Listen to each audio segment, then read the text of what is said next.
Merci Mathieu, et je voudrais commencer évidemment par remercier Patrick Boucheron pour l'invitation à contribuer à ce premier séminaire. C'est aussi assez émouvant. Je ne vais pas commencer, je ne vais pas entrer dans le commentaire de Foucault, d'une certaine manière, mais peut-être pour jeter un pont avec l'introduction de Mathieu, je voudrais faire travailler Foucault dans ma lecture de la trajectoire de l'histoire des sciences par rapport à la question de la modernité, soit en y repérant des motifs foucaldiens, soit en y testant des propositions a priori absentes de la discussion aujourd'hui, mais qui montrent une forme de dépendance à la question de la modernité. Alors je le répète, je ne ferai pas un exposé du type Foucault et l'histoire des sciences, qui aurait pu être intéressant, mais je laisserai de côté certains aspects volontairement de son œuvre, qui sont aujourd'hui fortement mobilisés en histoire des sciences, comme le biopouvoir ou la gouvernementalité. Alors, grand récit de la raison, rupture épistémologique de grande ampleur, les expressions sont fortes généralement pour qualifier, du point de vue des sciences, la rhétorique de la modernité. L'histoire des sciences, c'est un puissant opérateur de périodisation. On y a vu souvent la formulation d'un exceptionnalisme. L'histoire des sciences, ce n'est pas une histoire comme une autre. C'est peut-être justement un terrain commun entre histoire, philosophie et sciences. La modernité en histoire des sciences remplissait une double fonction. Elle était à la fois une périodisation, dont le centre de gravité était constitué par la révolution scientifique, je vais y revenir, donc une périodisation spécifique qui décrivait un cycle un peu à la manière de l'âge classique, un peu indéterminé entre Renaissance et Lumière, mais aussi une valeur. La modernité, dans cette perspective, renvoie à une définition normative de la science. Cette représentation, on peut le dire, est en crise. La seconde fonction a été durement attaquée par les théories postmodernes, tandis que la première la périodisation, remplit de moins en moins sa fonction. On note une perte de centre de gravité, s'il en suit les historiens des sciences. Alors c'est cette double fonction, descriptive et normative, du grand récit façonné par l'histoire des sciences, qui me semble intéressante d'interroger à partir d'un questionnement historiographique, mais aussi un questionnement plus méthodologique. Comment écrire ou comment s'écrit cette histoire ? Longtemps considérée comme un réservoir inépuisable de grands récits, l'histoire des sciences s'est en effet depuis 3 décennies totalement réinventée, en révoquant ou en reléguant ces grands récits au second plan, en renouvelant sa manière d'écrire l'histoire, en questionnant ses opérations historiographiques les plus ordinaires. Pour moi, l'enjeu de cette discussion d'aujourd'hui est d'essayer d'articuler 3 différents points de vue. Un point de vue historiographique, qui mesure les effets heuristiques du grand récit, de la modernité scientifique. Un point de vue plus épistémologique, et donc plus normatif, qui légitime la possibilité de nouveaux usages, mais aussi de contre-récits, de contre-narration. Enfin, un point de vue, si j'ai le temps, un point de vue plus méthodologique, du côté d'une poétique des savoirs, d'une poétique de l'histoire des sciences. Dans quelle mesure l'attention aux opérations historiographiques enrichit la boîte à outils et doit nous efforcer aussi un exercice de lucidité. Alors, je reprendrai une des expressions utilisées par Mathieu Pot-Bonneville, celle de défaire le moderne. Alors, moi, j'ai dit démoderniser les sciences. C'est en effet le mot d'ordre de l'historiographie de l'histoire des sciences depuis une trentaine d'années. On peut partir donc de cette phase de déconstruction, de démodernisation des sciences pour signaler un déplacement de perspective et saisir par là les effets de cette saturation du récit. D'abord, il faut noter que la révolution scientifique est une structure narrative qui a une histoire. L'invention de l'histoire des sciences au début du XXe siècle a obéi au désir de fournir des grands schèmes explicatifs. Invention de la science par les Grecs, passage des mentalités primitives des médiévaux, désolé, mais à la rationalité moderne. Je vais contester tout ça, je vous rassure. Entrer dans la modernité scientifique avec la seconde révolution scientifique du XIXe siècle. L'histoire des modernes a longtemps incarné ce pouvoir de désenchantement du monde et de rupture avec la religion, en particulier la métaphysique, avec une conception de la nature qui était en porte-à-faux avec la pratique scientifique la plus contemporaine, où le rôle de l'histoire était, on le sait, minimisé, voire refoulé. Elle tenait à l'identification d'une structure narrative, comme l'a bien montré Thomas Kuhn, qui se définissait par un centre de gravité, tout entier défini par la notion de révolution scientifique. Donc Kuhn a pu montrer qu'elle était récurrente en histoire des sciences, et donc marquée par des effets de seuil, mais aussi par l'idée d'une rupture épistémologique profonde entre des régimes de rationalité. Le premier XXe siècle a été ainsi fasciné par cette question, ce que j'appellerais le primitivisme des sciences modernes, y compris lorsqu'il aborde la Renaissance. On en trouve plusieurs exemples, et en particulier dans la fameuse collection « Évolution de l'humanité », qui a mobilisé un grand nombre d'historiens. On peut citer par exemple la préface qu'Henri Baird accorde à l'ouvrage d'Abel Ray « La maturité de la pensée scientifique en Grèce » en 1939. Je cite. Donc, dans cet ouvrage, Abel Ray a montré l'intelligence rationnelle qui se dégage des brumes mythiques. Le présent volume constate une rapide ascension vers la clarté qu'accomplit en mûrissant le génie grec. Fin de citation. La période moderne, évidemment, alors ce que j'appelle moderne, au sens que l'indiquait Patrick Boucheron, c'est évidemment, on pourrait dire en allemand, la première modernité. L'époque moderne du XVIe au XVIIIe siècle. Cette période était évidemment considérée comme la période pionnière et fondatrice de l'histoire des sciences modernes, comme le laboratoire par excellence de la révolution scientifique, en légitimant en partie le récit d'une mythologie imposée par les scientifiques du XIXe siècle. Après-guerre, tous les débats tournent autour de cette notion, d'Alexandre Koyré à Michael Butterfield, en passant par Henri Gerlach, George Sarton ou Thomas Kuhn. On a évidemment, le débat est centré sur cette notion de révolution scientifique.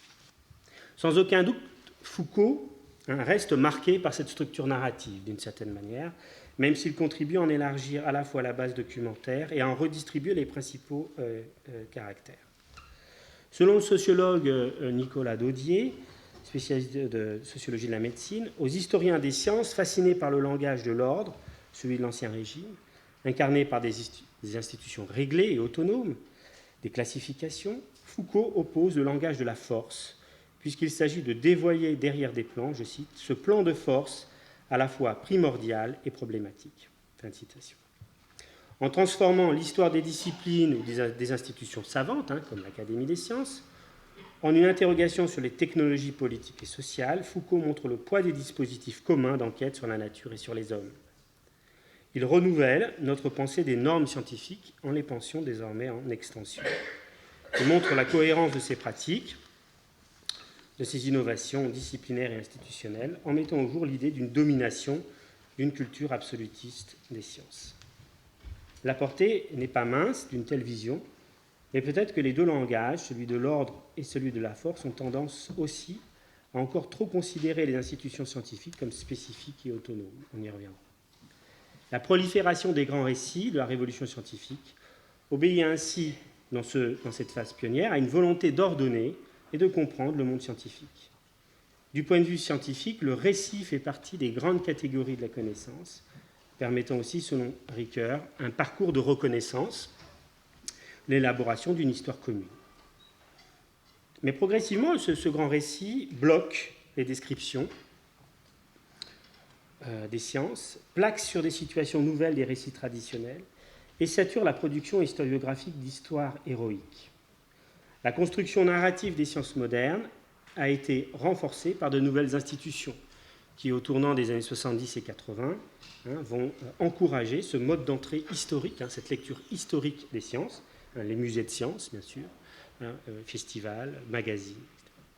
Depuis les années 80-90, la notion de révolution scientifique commence à être contestée, semblant véritablement être remplacée comme grand récit.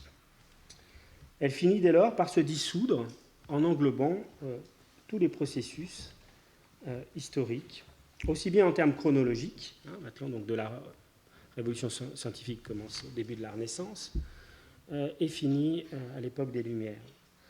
Qu'en termes spatial, en englobant évidemment une histoire globale. Progressivement, donc, l'histoire des sciences, à l'époque moderne, a abandonné ce débat ancien sur la révolution scientifique. Ce faisant, évidemment, les historiens des sciences cherchent à contourner cette présence-absence d'un centre de gravité du grand récit. Ils cherchent une solution de remplacement. Alors, une des premières solutions consistait à revenir sur la dichotomie entre science et savoir. Comme on l'a vu, longtemps, le grand récit, la révolution scientifique, était fortement articulé à deux grandes idées. Première idée, celle d'un basculement dans les discours de justification des sciences, de la tradition vers l'innovation. Les historiens des sciences sont ainsi prudents à faire de l'époque moderne le point d'émergence d'une culture de l'innovation. C'était évidemment très, très marqué dès les années 70 dans la formulation d'une nouvelle histoire des sciences, marquée par compris par la sociologie de l'innovation. Donc il y avait quelque chose qui traversait même les sciences sociales autour des sciences et des techniques. Récemment, les médiévistes Nicolas Veil-Parot et Patricia Ingham ont bien montré combien le couple tradition-nouveauté a pu masquer la présence, ou recouvrir la présence d'une culture de l'innovation proprement médiévale. En abandonnant la rhétorique révolutionnaire, les historiens des sciences ont ainsi abandonné une histoire centrée sur l'idée d'une innovation univoque et radicale, pour lui préférer un autre débat sur les formes d'historicisation des sciences modernes. L'histoire centrée sur les dynamiques d'innovation avait en effet relégué tout un ensemble de sciences et de savoirs du côté de la tradition, du côté de l'archaïque, puis du côté de l'érudition. Ce grand partage des sciences et des savoirs va peser ainsi sur les asymétries entre sciences humaines et sciences exactes au XIXe siècle. Dans l'expression science moderne, qui a longtemps fait consensus, étrangement, d'ailleurs qu'on attaquait très durement la révolution scientifique, par contre, science moderne ne posait absolument aucun problème. Ni science ni moderne ne sont désormais garantis de fournir une stabilité, voire une autorité à l'historien des sciences. Le second basculement visait le passage des savoirs aux sciences modernes. Pour mieux historiciser les sciences de la période moderne, les historiens des sciences ont renoncé à de telles simplifications. Ils ont procédé à une double opération. D'abord, et c'est particulièrement net dans les prises d'opposition récentes, en particulier de l'historienne américaine Lauren Daston, d'abord, ils voient comme une donnée importante le fait de faire surgir une tension épistémologique entre science et savoir, et ce pour deux raisons. Elle permet de déplacer chronologiquement l'invention des sciences modernes en cantonnant cette invention désormais au XIXe siècle. Donc la période dite moderne serait une période où justement science et savoir sont en tension. Le second effet produit par ce passage, ou cette affirmation d'une histoire des savoirs, permet de provincialiser l'Europe, en soulignant que l'Europe invente une forme occidentale d'organisation des savoirs sur la nature ou de rationalité spécifique appelée science. Évidemment, en faisant cette opération, on laisse ouverte la possibilité d'un dialogue avec d'autres espaces où se formulent des formes de rationalité qui n'ont pas eu le droit à la dignité scientifique. Donc, c'est-à-dire qu'en fait, on va au-delà d'une histoire des transferts scientifiques, des transferts technologiques de l'Europe vers les périphéries du monde. Donc, en renonçant à une histoire des transferts scientifiques ou à une histoire de la mise en valeur coloniale des sciences occidentales, on produit une autre forme de grand récit. Alors, on le voit bien, les historiens des sciences qui sont plutôt du côté de l'histoire sociale et culturelle, ont progressivement laissé tomber la révolution scientifique pour favoriser d'autres approches et favoriser en particulier un questionnaire autour des pratiques des lieux, des rapports entre sciences et société, qui met en partie en porte-à-faux une périodisation largement héritée d'une histoire des idées, fondée sur de grands textes et de grandes figures. Les effets d'une histoire par le bas imposent désormais la multiplication de petits récits, d'études de cas, en particulier en langue anglaise, au point que le champ, l'histoire des sciences, apparaît polarisé entre d'un côté les grands récits qui sont systématiquement reconduits dans des ouvrages généraux, comme les manuels par exemple, et la tentation que j'appelle du cabinet de curiosité, qui compose les livres de recherche de cas excitants, si possible. Alors, le débat semble se limiter à une question de taille du récit. C'est souvent ce qui est récurrent dans les prises de position des éditeurs de ces grandes synthèses. Mais l'omniprésence du storytelling scientifique n'est jamais remise en cause. La stratégie consiste plutôt à s'appuyer sur le pouvoir du récit pour imposer des contre-réalités, une contre-narration, plutôt qu'à repousser les charmes de la narration. Face à ces réagencements qui restent partiellement insatisfaisants et piégés par un geste théologique, je me propose de passer en revue un certain nombre de propositions historiographiques qui rompent avec ce modèle linéaire pour explorer d'autres cadres d'analyse plus discontinuistes, mais minoritaires et propices à l'expérimentation historiographique. Alors l'histoire des sciences ne se présente plus comme une discipline triomphale, mais se livre aujourd'hui à un travail patient, modeste, de repeuplement à la fois de l'univers des sciences et des rapports entre l'homme et la nature. On va voir qu'il y a effectivement un glissement qui s'est opéré d'une histoire des sciences à une histoire de la nature. Le monde de l'époque moderne est repeuplé de présences, animaux, machines, bon ça, on avait quand même y été habitué, mais aussi fantômes, hybrides, etc. Figures étranges et inquiétantes. Pour reconnaître ces figures inquiétantes, 3 options ont été envisagées. Soit on déplace le questionnaire, donc d'une histoire intellectuelle ou d'une histoire épistémologique à un questionnaire plutôt ancré dans l'histoire sociale et culturelle et matérielle. Et dans ce cadre, la révolution scientifique cesse d'être un corpus d'énoncés explicites, mais plutôt un ensemble de pratiques multiples et contradictoires. La révolution scientifique apparaît pensée comme un écheveau de pratiques sans discours. Le modèle qui a été mis en place pour rendre compte de ce glissement, je dirais, d'une histoire intellectuelle vers une histoire plus sociale ou culturelle, matérielle, est un modèle clairement revendiqué comme contextualisant. C'est le fameux programme Science in Context, science en contexte. Certains historiens des sciences proposent en effet de repartir d'une autre définition du contexte. Donc on quitte une vieille définition du contexte, comprise comme ensemble préconstitué, si j'ose dire, extérieur, logique de l'ancrage, de l'indexation, de contenu, de pratique à des choses qui sont à des ensembles, pour fonder une approche qui est, je dirais, bon, ça c'est un peu mon interprétation, qui relève plutôt d'une définition ancienne du contexte, une définition plus étymologique de contexture, d'assemblage, de réunion.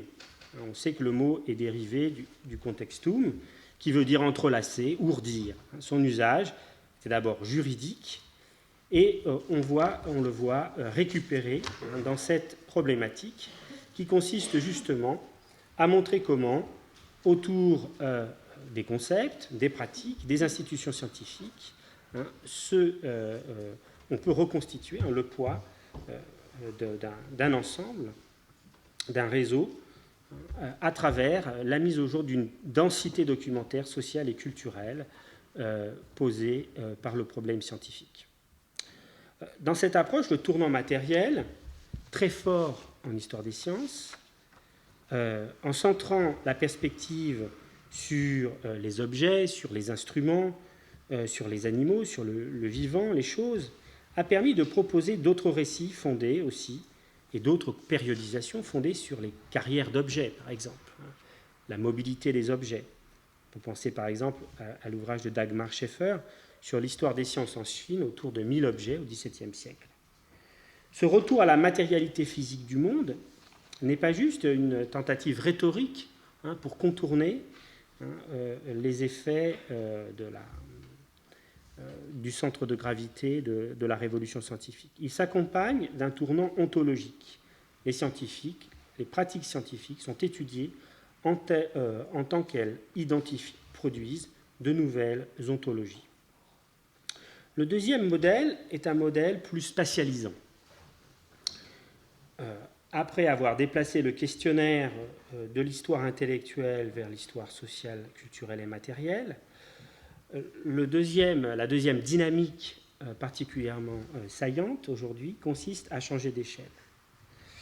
C'est vraiment l'effet dans la dernière décennie. Il faut se méfier évidemment ici de ne pas remplacer la généalogie de la modernité par la généalogie de la globalisation. On voit bien que cette tentation est quand même assez présente.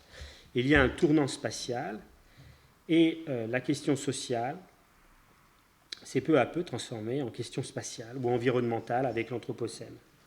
Dans cette dernière version, on sait que l'Anthropocène donne lieu à de farouches batailles de périodisation, longtemps associées à la révolution industrielle. Il est progressivement déplacé en amont dans le temps. Dans un article récent publié en 2015 dans la revue Nature, cet Anthropocène tiendrait tout entier maintenant autour du basculement du niveau de CO2 repéré en 1610, dû au résultat des déforestations commises dans le Nouveau Monde par les conquérants. Dans cette dernière tentative, le temps humain est étrangement remplacé ou réarticulé au temps de la nature. En passant donc d'une lecture épistémologique à une lecture spatialisante ou environnementaliste, la généalogie de la globalisation de la nature est devenue le nouvel horizon téléologique. Là encore, pas d'approche univoque, mais un foisonnement de propositions. Plusieurs approches et plusieurs interprétations coexistent en effet. Le modèle diffusionniste et évolutionniste, celui de la globalisation de la révolution scientifique, est toujours présent. Le modèle des modernités multiples, le modèle des intraduisibles et des sciences mondiales est aussi sur la table dans la discussion et dans la négociation de ces nouveaux paradigmes. Le modèle, enfin, interactionniste et connexionniste est aussi là. Le déplacement géographique ne consiste plus à globaliser la révolution scientifique, comme c'était encore le cas il y a 10 ans, ou à s'interroger sur les multiples modernités dans une dimension comparatiste, mais à relocaliser la production des sciences dans le contact. Le cadrage, pour parler comme Edwin Goffman, ou le dispositif, devient plus important que ce qui est en jeu en termes cognitifs, car il est transposable, transportable. C'est une forme sociale qui autorise les acteurs à identifier des phénomènes naturels et anthropologiques. La rencontre scientifique, codifiée, ritualisée, et s'accompagne d'un équipement matériel spécifique. Pour la collecte, l'usage des instruments astronomiques, par exemple, mais aussi de grammaire ou de répertoire d'action, diplomatiques, religieux, etc., qui n'appartiennent pas à l'histoire des sciences en propre. C'est dans cette perspective que le tournant spatial cesse d'être une affaire de géographe, parce que c'est souvent un peu l'impression qu'on a, pour être une question d'agencement, de coordination, de distribution des forces en présence. Là encore, on peut retrouver un des effets collatéraux de l'influence de Foucault. Alors, je voudrais m'intéresser, pour finir, à un dernier contre-récit de la modernité et un dernier modèle. Donc, j'ai cité deux modèles, un modèle plus sociologique, on va dire, un modèle plus spatialisant, et le dernier modèle sera un modèle plus archéologique, fondé sur l'idée d'une amodernité, qui revient en force avec l'histoire des sciences sous l'influence de Bruno Latour, proposant une connexion directe entre le XVIe siècle et aujourd'hui. Alors, sans revenir à l'idée de seuil, comme obstacle épistémologique cher à Gaston Bachelard, ou aux notions de préscience, l'époque moderne se caractériserait par une zone de négociation entre des valeurs et des pratiques contradictoires, des tensions entourant l'activité scientifique et des conceptions divergentes de la nature. L'affirmation d'une histoire de la nature en lieu et place d'une histoire des sciences renforcerait ce paradigme archéologique. Donc une des manières de prolonger le dialogue critique avec Foucault sur la modernité peut consister justement à partir d'un texte récent publié par Bruno Latour où il discute de la périodisation foucaldienne et de l'usage des récits. Je cite. Lorsque Michel Foucault écrit Les mots et les choses, il critique évidemment le grand récit d'un progrès linéaire et cumulatif de la raison pour lui substituer une histoire maintenant bien connue des épistémés. Ce changement de perspective lui permet de ne plus recourir à l'idée que les hommes du XVIe siècle, ceux de la prose du monde, seraient encore prisonniers de l'irrationalité. À chaque fois que je fais ça, c'est que c'est une citation de Foucault.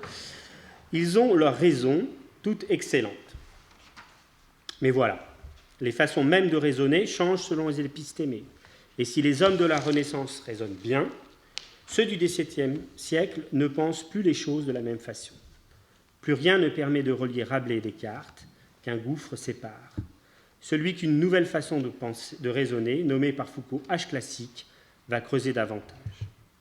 Or, la question que nous voudrions poser dans cette notule, l'article publié, est de savoir si on a beaucoup gagné en passant du grand récit de la raison, progressant à travers l'histoire, à cet autre grand récit, certes plus charitable, des épistémés, offrant à chaque fois des versions incommensurables de la raison. La rupture entre la prose du monde et l'âge classique est-elle si totale? Alors, comme le rappelle plus loin Latour, il ne s'agit pas de corriger Foucault, bien sûr, en critiquant ses sources ou en approfondissant ses analyses fulgurantes, mais bien de contester l'idée même d'un seuil au sein même de la modernité, qui opposerait la Renaissance à l'âge classique.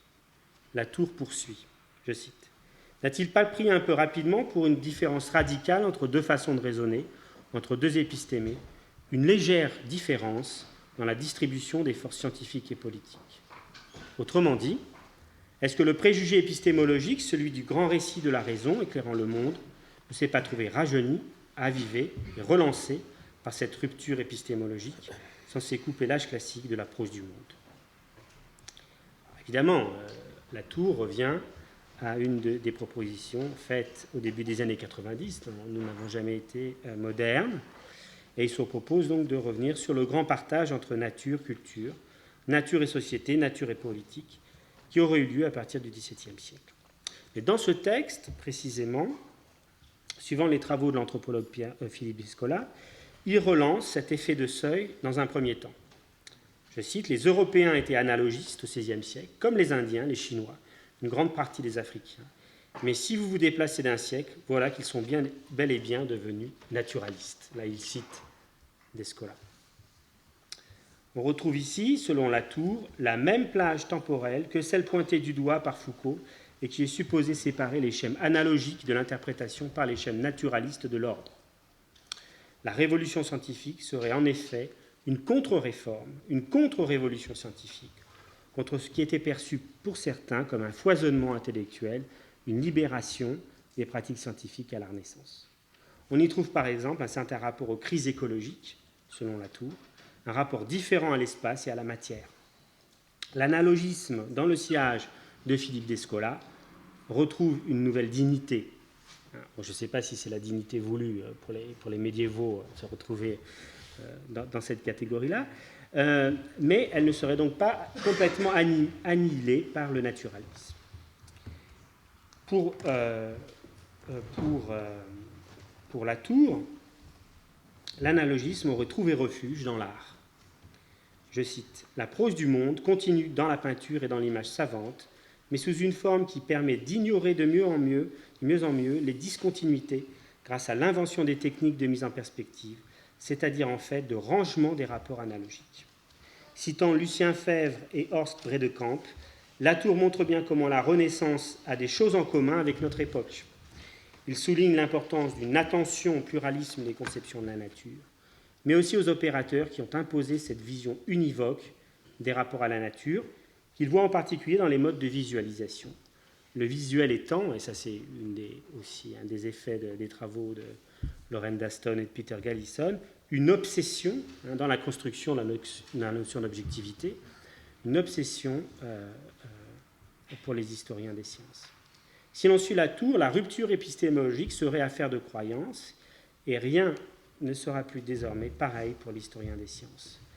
Les contre-récits prolifèrent aujourd'hui sur la base de ces différentes approches, et elles interrogent radicalement la légende dorée et de la révolution scientifique. Il me semble important, pour conclure, d'examiner ces différentes propositions sous l'angle d'une poétique de l'histoire des sciences. Moi, je n'ai pas le temps de le faire, mais ce n'est pas grave. Je vais juste ouvrir le débat. Dans un ouvrage récent donc, qui a été mentionné, nous avons collectivement proposé de comprendre les sciences d'Ancien Régime. Bon, c'était l'expression utilisée, les sciences d'Ancien Régime, ou plutôt un Ancien Régime des sciences, pour essayer d'inviter l'historien à être attentif à la texture particulière des sciences à l'époque moderne, et de ce fait à tenter, après les avoir démodernisées, de les remoderniser, si j'ose dire, dans une optique différente, dans un sens radicalement différent. Ces différentes propositions insistent ont plusieurs conséquences sur les opérations historiographiques produites en histoire des sciences. Et il me semble important d'ouvrir ce débat en histoire des sciences et de réfléchir aux puissances cognitives du récit, qui semblent perpétuellement relancées, en plaidant pour la prise en compte d'une vascularisation des sciences en société depuis une vingtaine d'années, pour une analyse de la texture sociale, culturelle, matérielle des sciences. Il s'agit, à mon sens, aujourd'hui pour l'historien des sciences, de subvertir les mises en histoire bien établies et d'interroger un ordre narratif qui pourtant continue à être reconduit. Alors, je saute tout ça. Il me semble que s'interroger sur les ressorts des notions de seuil ou de mise en récit n'est pas produire un discours relativiste qui nierait la portée des transformations scientifiques à l'époque moderne. Il s'agit au contraire d'ouvrir la réflexion sur les effets heuristiques de la narration. Alors l'un des apports majeurs de ce débat, dans cette périphérie, qui est l'histoire des sciences, a été de formuler une réflexion sur le récit comme instrument de contrôle historiographique, sur ce qu'on était autorisé à dire ou à ne pas dire sur les sciences. Plusieurs propositions récentes, en déplaçant le questionnaire du social au spatial, ont invité les historiens à être au plus près du contexte d'Ancien Régime. Non pas pour valoriser une pratique d'antiquaire, donc à être dans l'historicisme, mais pour produire un effet d'étrangeté sur les sciences, pour dépayser la production des connaissances sur la nature et entrevoir la complexité des relations entre humains et non-humains à l'époque moderne. Ce travail toujours en cours, qui s'inscrit dans une forme de geste anthropologique, mais aussi sociologique, vise à retourner à la modernité comme ancien régime des sciences. Merci.